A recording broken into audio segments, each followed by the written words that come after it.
Hello everyone, আসসালামু আলাইকুম। আর আপু ভাই আর মা বোনের বেকুন কেমন আছেন? আশা করি ভালো আছেন। আমি স্টার জাহান, ওনারা বোন ভালো আছি। এই তো আজ ওনার মাঝে ডিম বোনালে আজি রইলাম। আবার ওনারাই প্রশ্ন করি কারণ দুয়ো ডিম ছোটো, দুয়ো ডিম বড় কা, দুয়ো ডিম হইতে দেশি গরুর ডিম আর দুয়ো হইতে হাঁসের ডিম।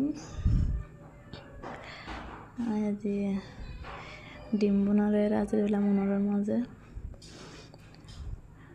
সাধারণত মানে ঘরত যা মশলা আছে তা মশলা দিয়ে রান্না করি। ওনারা ঘরোয়া রান্না দেখাই, যেরকম করে রান্না করি ওরকম করে দেখাই। ওনারা হন হইলে করে আর কমেন্ট বক্সে জানাইবেন, কমেন্ট করিবেন হন হইলে করে রান্না করুন।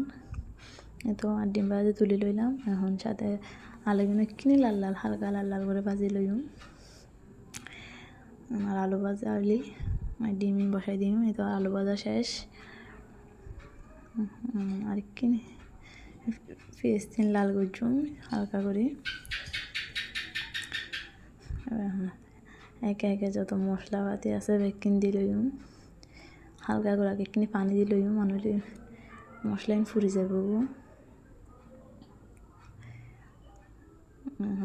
মরিচের গুঁড়া, মশলার গুঁড়া, হলুদের গুঁড়া দিলাম পরিমাণ মতো।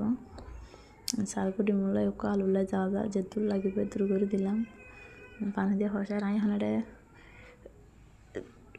লবণ দিয়ে কিনে হসাই লইম।